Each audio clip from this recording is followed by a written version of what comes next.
Hi, I'm Chris Lee, and this is Virtually Speaking. Joining us today is James Sun, a serial technology entrepreneur with several exits, and is currently the CEO of Beautytap and the owner of Dramabeans. James was the first Asian male to land a spot on the NBC hit reality TV series The Apprentice in season 6, and became the first Asian finalist in the history of the show. After Apprentice, James became the host of his own show on the BBC called Sun Tzu War on Business, where he was tasked with and successfully accomplished turning around 12 businesses in 18 months.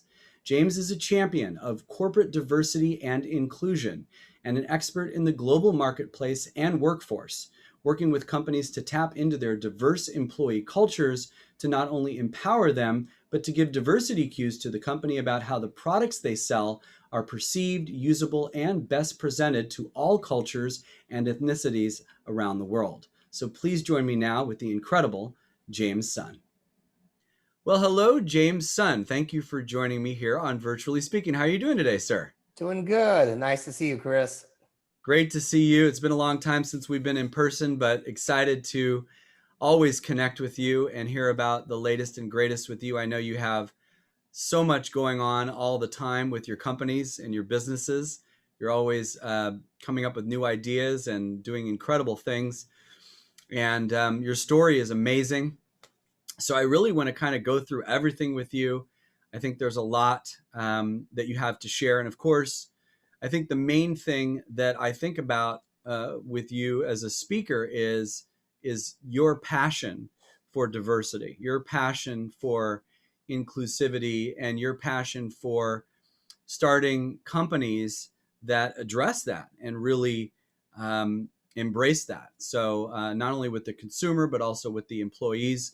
So we'll definitely get into that in a minute. But I would love to start off kind of back, a little bit further back. So you were the first Asian male on The Apprentice. Is that correct? Yeah, there was a show with our former president, Donald Trump. You know the And president. That's right. yeah, well, with NBC, he had a show called The Apprentice. And basically, it was a business show where people got fired, where you do different projects. And I was the first Asian male on the show. And in fact, I made it all the way to the end because he fires someone every week, but I made it all the way to the finals. So that was pretty cool as an experience, no doubt. I think it's funny that you think you have to explain to everybody what The Apprentice is, because I would be shocked if people were like, "What's The Apprentice?" at this point. But it is shocking that you were the first Asian male. And what season were you on? It was the last regular person season before they went to kind of the celebrity version. And it was season 6, the one in Los Angeles. Wow. So 6 seasons in, and you were the first Asian male. Yeah. And you went all the way to the finals. And I know that Donald Trump complimented you and said you were an amazing businessman and he would have loved to have you. He said some great things about you. And what was your take on that? I mean, did you have any opinions on the fact that you wanted to did you realize you were the first Asian male on the show? Yeah, I watched a show religiously, that show and Survivor. Those are two reality competition shows that interested me. And so watching the show, I noticed that there were a lot of great business people, great personalities on the show, but I never ever saw an Asian guy. So I wonder why there's never an Asian man casted, because you think about investment banking, you think about entrepreneurs, you think about Silicon Valley, you think about so many Asian men that are business folks, yet none have been casted on the show. And so I thought, why not try out for this show since it's one of my favorite? Right. And that's kind of how the journey started. And so, yes, I did notice there were no other Asian men, and I did not mind being the first. But Chris, I didn't do it because I wanted to be the first Asian man. I wanted to be on the show because I thought it would be cool to actually see a more diverse kind of cast, including an Asian male. Right. And you not only almost won the show and came, I guess we should say you came in second, but you also after that got your own TV show. Is that correct on the BBC? Yeah, so I was casted for a show called Sun Tzu War on Business, and it was a BBC production where I got to play the business personality, basically running the show where we would help, or I would go in and help a business in a different country. So we filmed in, I think, 11 different countries. It was an Wow. amazing experience over 18 months of filming. Wow, yeah. And so what was the premise was this company is failing and we're going to come in and we're going to show you how to turn this thing around. I love those kinds of shows. That's exactly right. It's a company struggling, and we come in and apply Sun Tzu's Art of War principles to turn the company around. So it's like East meets West, and also using historical knowledge that many generals and in China fought with as a war strategy to basically turn these businesses around.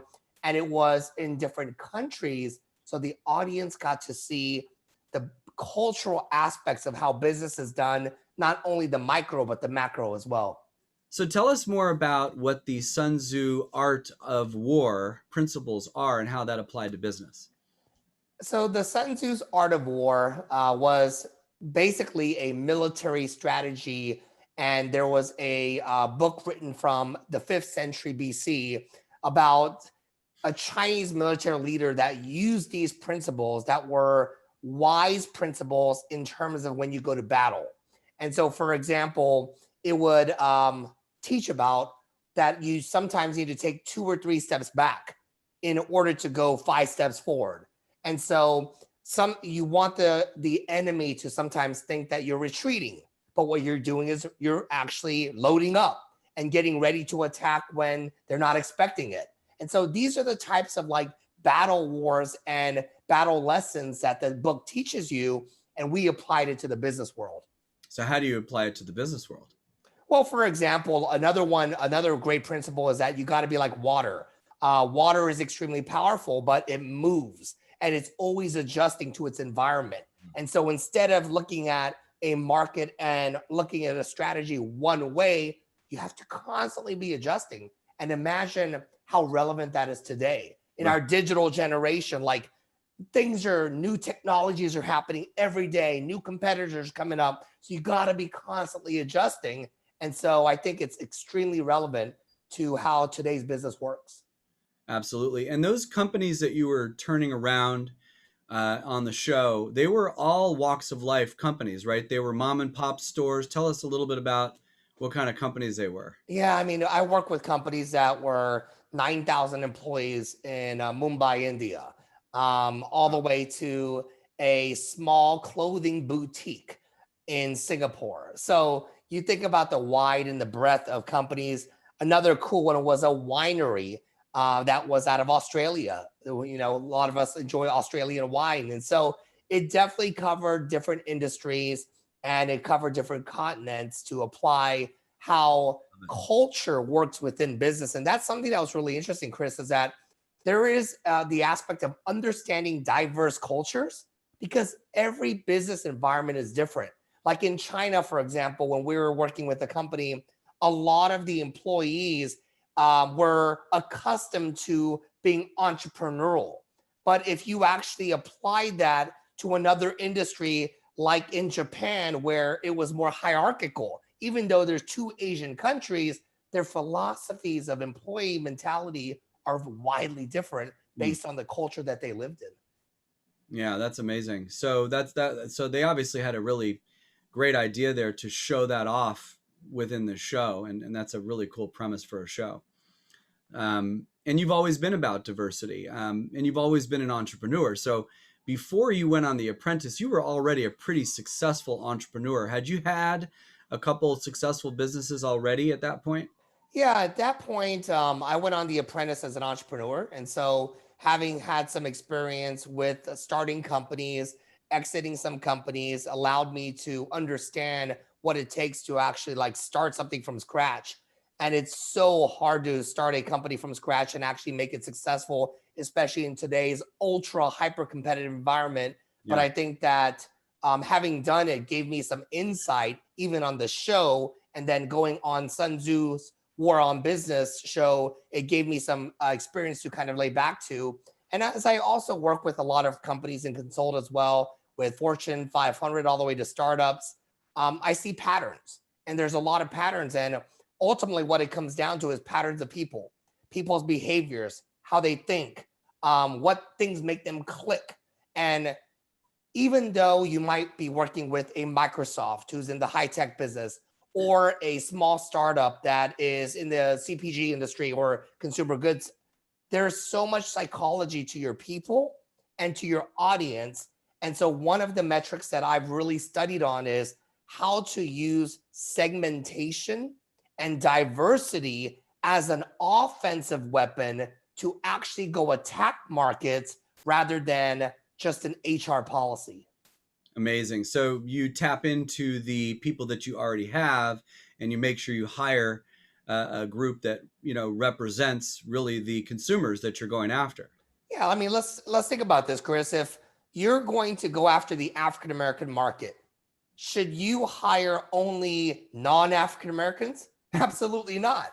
The best person to understand the African American consumer is the African American executive. If you're going to go after the Asian market, should you hire a non-Asian?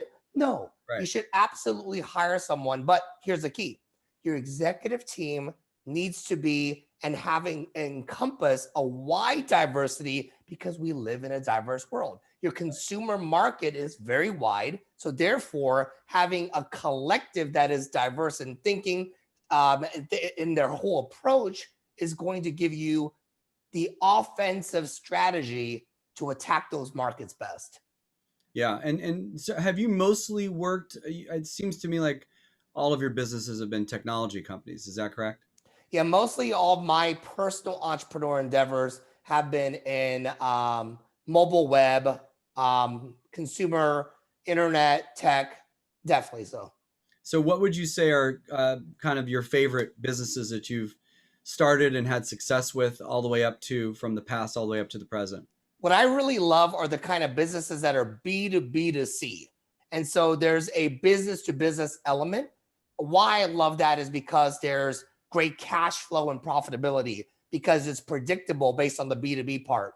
But I like the C part because what it does is it gives you the scaling multiples that you could achieve. A good example of a B2B to C business is one of the businesses that I have, which is a consumer website around beauty products and discovering new beauty trends. But our business model of how we make money is not from the consumer, it's from other businesses that we bring into the ecosystem, into our platform, and leveraging the consumer. So I love B2B to C's. So what's the name of that company?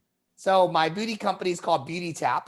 And what it does is it allows beauty brands to actually connect with beauty professionals so that they can get very interesting content and reviews written so consumers could discover information about those brands.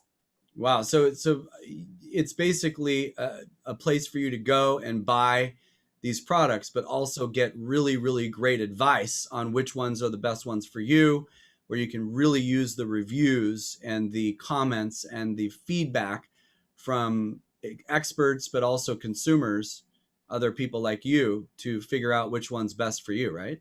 Yeah, so our site basically has three components. The first one is it's got beauty professional reviews. So these are certified, verified beauty professionals like estheticians, makeup artists, hairstylists.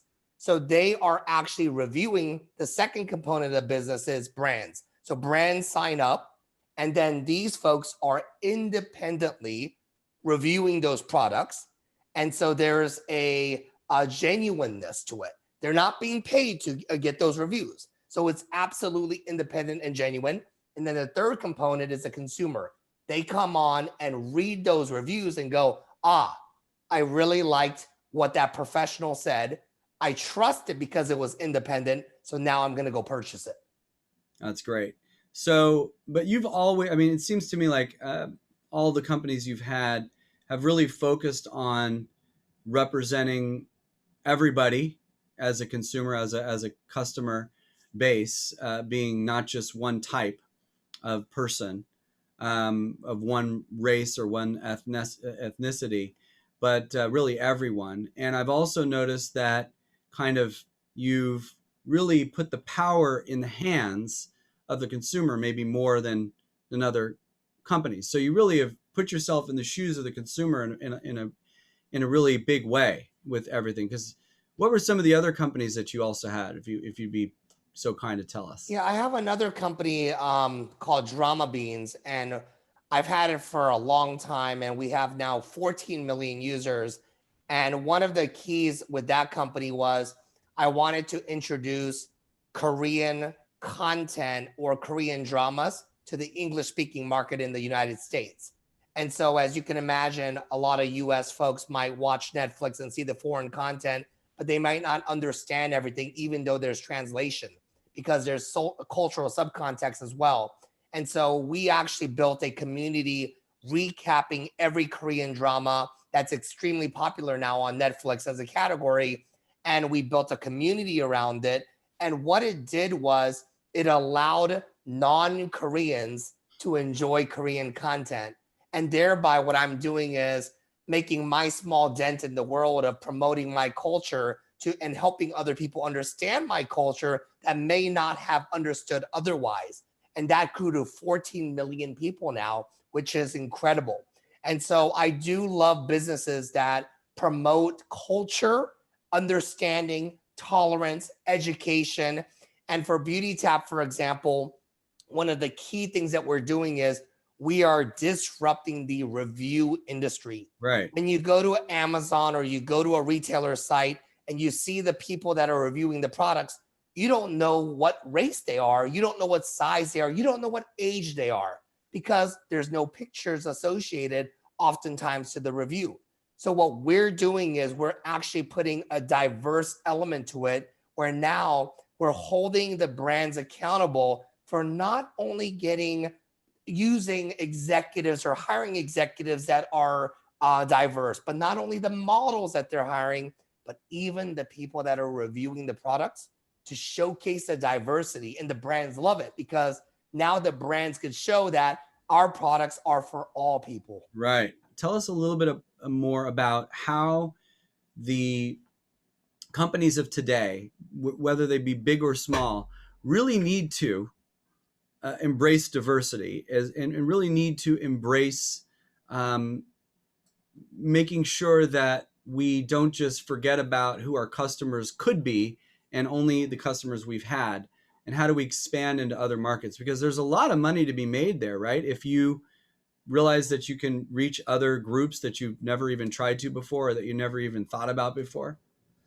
Yeah, definitely. I remember working with a great company called Medtronic, and Medtronic is a Fortune 500 company, publicly listed. They have 104,000 employees, and their CEO brought me in to do a seminar as well as a keynote around diversity, but not using diversity in the traditional ways where a lot of times it's always about HR policies. It's about making sure that there's diversity inclusion. But I wanted to showcase to a company like Medtronic that was global that you can take your different diverse groups and create a new strategy around not only the HR element of it, but actually how you approach growing your markets. And so it was a top line strategy rather than just a policy strategy. And so we're talking about if Medtronic wanted to go into XYZ markets, whether it's a certain country or a certain demographic, how they could create an internal formulation or a framework to find those right people out of the 104,000 employees that have the cultural experience and also the strategic experience to be able to launch the products or the new businesses within the new markets that the CEO wanted to get into. So it was absolutely a groundbreaking way of thinking about diversity. Was, again, an offensive strategy, not a defensive. So you must be watching what's happening in the world the last year and saying to yourself, see, I told you so. I mean, all the things you've been talking about for many years have really been thrust upon businesses now to really show consumers that they are thinking about them, that they have causes, that they're giving back, that they have purposes besides just the bottom line for the shareholders. Tell me a little bit about what you think now has happened in the last year and where the next few years are headed as far as some changes you can actually see happening that maybe you saw coming or maybe you can see coming now. Yeah, Chris, I think we're living in a really interesting time where there's a confluence of cross currents that are happening around decentralization, around democratization. And it's not only in diversity, but it's in the finance world, like the decentralization of our finances, right? And we're seeing this Reddit effect where it's the voice of the people and the individual, not necessarily the central authority saying, do this. Right. I saw this happening and coming 7 years ago. As if you're just on the internet and you're on Twitter enough or you're on Reddit enough, you will see this groundswell of people that just want a voice. Right. And there's more and more people listening to that voice more than the rhetoric of traditional media.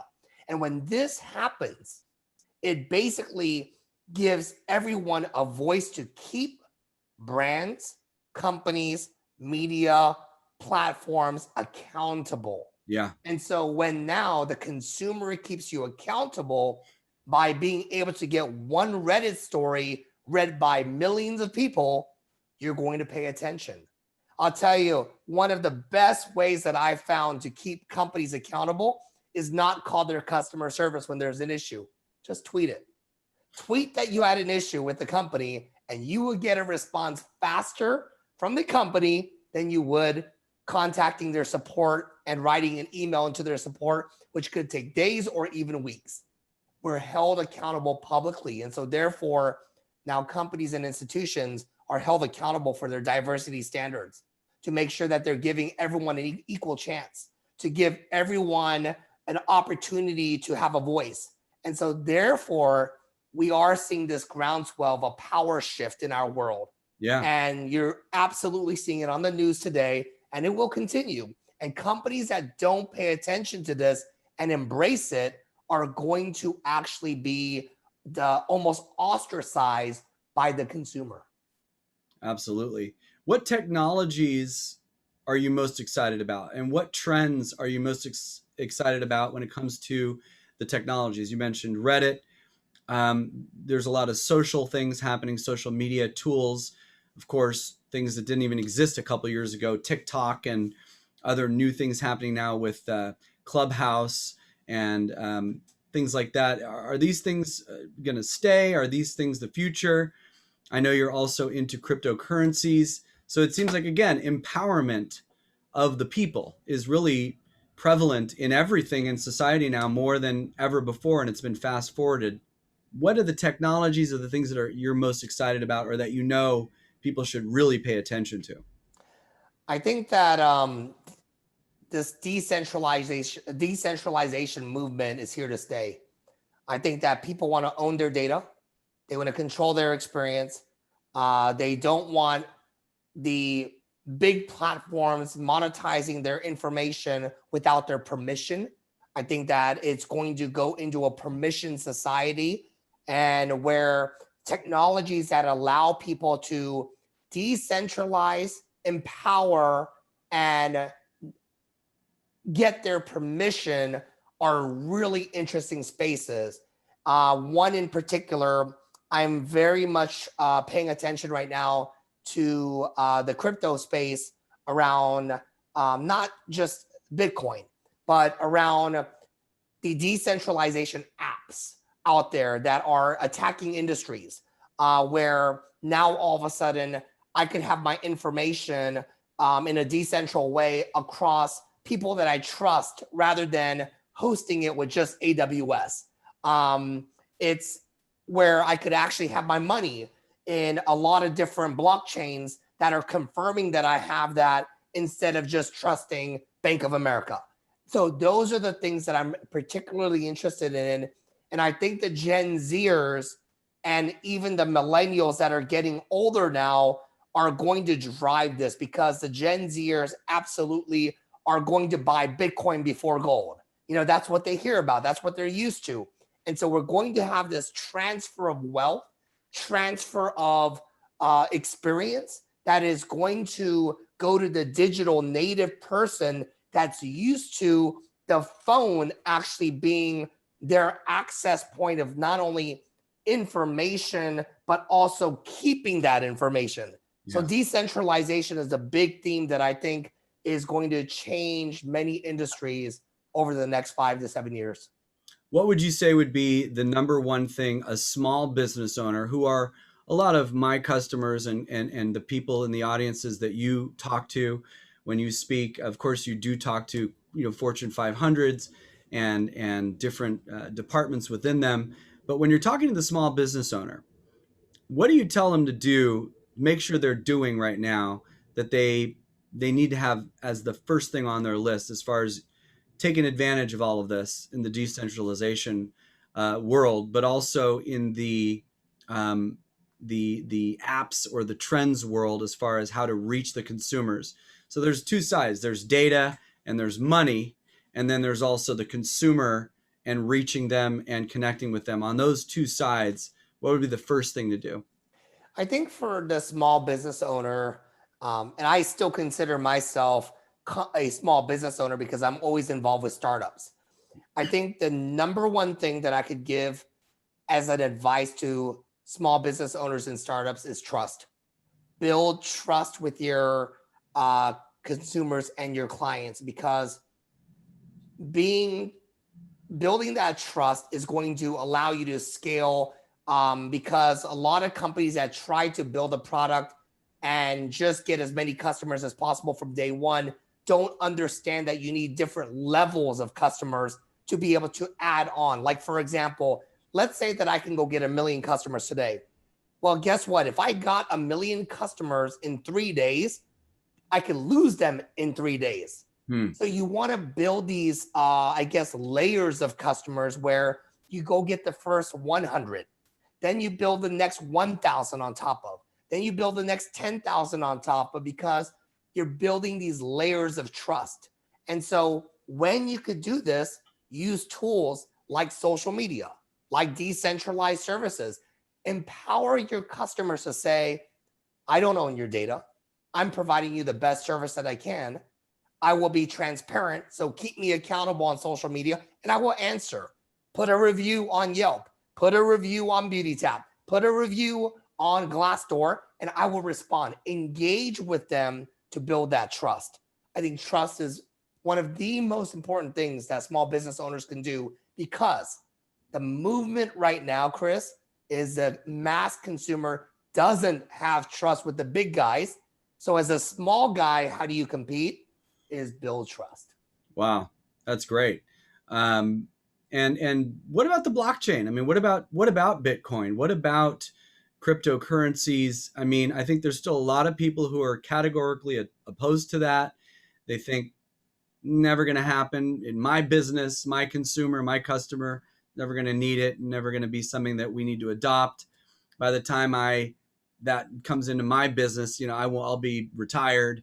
What are your takes on how quickly this is happening? Obviously, cryptocurrency and the blockchain are really starting to become part of the zeitgeist, part of everyday news, part of so many companies adopting it, investing in it as well. What's your take on all of it? I know you're kind of bullish on it, so let's hear it. Yeah, I mean, I would say you want to be careful about the speculation in the industry. There's no doubt about it. Like, if you're trying to make a quick buck, I would say be very careful. But I also liken it to the early internet days, because I am old enough to have experienced the mid 90s to the 2000s and saw what happened in the internet. We went during when it first launched, people were saying, it's only for drug dealers and Yeah. only for like, people that are in the dark web and doing strange, nefarious things by nefarious characters. The internet was like it was frowned upon. It was. Right. Amazon was a scary place. PayPal was a scary place. Right. PayPal wasn't even legit, right? It's like, Right. whoa, you're Ooh. trying to go behind the scenes and doing things. Or, oh, you want information on the internet. Well, how come you just, what are you trying to do there? What are you trying to like, it was almost like criminal, like the Right. internet was looked upon. And so you're getting some of the same rhetoric in crypto. Yeah. And anytime a new technology comes around, people are absolutely scared of it. Yeah. And centralized services and media and companies that could be broken up because of it are going to put out a lot of rhetoric against it. And so you have to look at what's happening and ask yourself, is it actually going to be beneficial for the user? And when I saw the internet, I realized that it was giving free access to information that was going to be valuable, because I don't know if you remember this, Chris, but remember we used to have encyclopedias. Like if you were from a middle class family, you bought Britannica's encyclopedias every 2 years, and you had more information than people who couldn't afford it, right? Right. The people who couldn't afford it had to go to the library. Well, we bought it, right? And we felt so cool about that. Well, now the internet allows anyone to get the same information access. So it democratized information. So Right. what is the blockchain and crypto doing? It's democratizing the accessibility of financial instruments that may have not been available, or only Wall Street got first. Mm-hmm.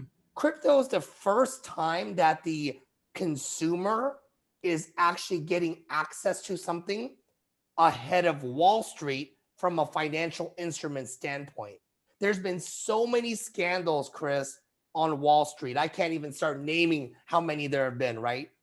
Well, guess what? The consumer's usually the one that either has to bail out with our tax dollars or holding the bag. And so crypto, and I don't even like the word crypto necessarily, but the movement of decentralized services, finance, Bitcoin, it's allowing the consumer to engage in it before the institutions, which I think is pretty cool to see that happening to give empowerment to the individual. I was just going to say empowerment. It just seems like this entire conversation that we've just had is all about empowerment, and it's all about decentralizing and giving people a say and giving people access to other people. I know companies now are hiring people who don't live anywhere near their offices now. People are able to see things in other parts of the world they never knew about or could see before. So everything's just here for all of us. And it's a pretty exciting time. And again, you've been working in technology, you've been working around inclusivity and diversity. So this must be like your golden era. I mean, you must be just so excited about everything that you're seeing happening, where even though there are some scary things happening and there's a lot of anger and there's a lot of resistance from certain groups about people's empowerment, that it's all headed in the right direction. And ultimately we come out of this a better human being around the world because of what's going on, right?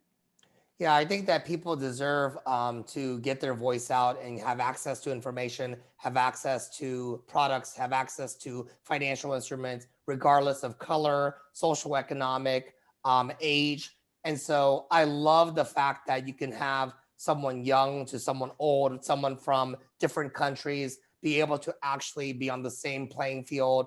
Now, none of this really changes the same playing field perfectly. If you started out with $1 billion and someone started out with $10, you're always going to still have that wealth gap.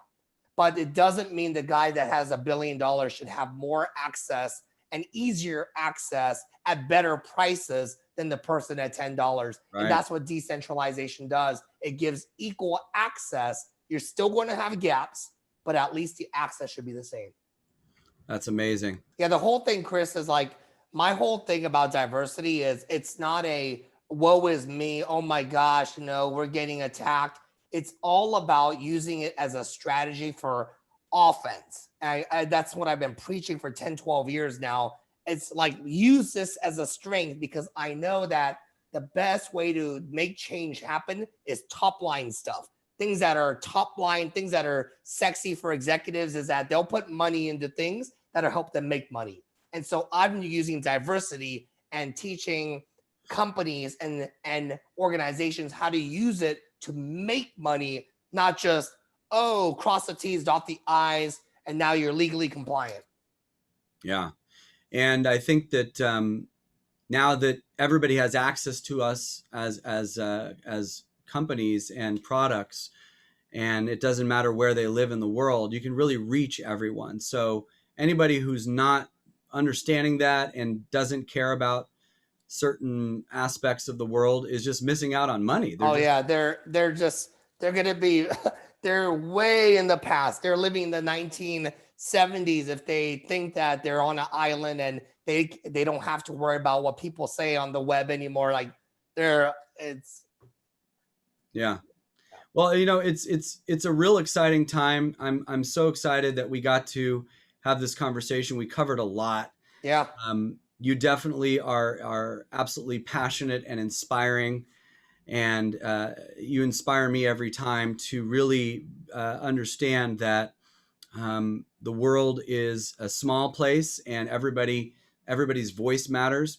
Thanks for reminding me and everybody about the future, and the future is now, and what all of this means. It's really an exciting time, and I hope everybody listens and understands what you've been saying, because it's worth rewinding and watching this again, because some really good points in there. So thanks so much for sharing all of that. Yeah, absolutely. Take care. Thank you. Bye-bye. Bye.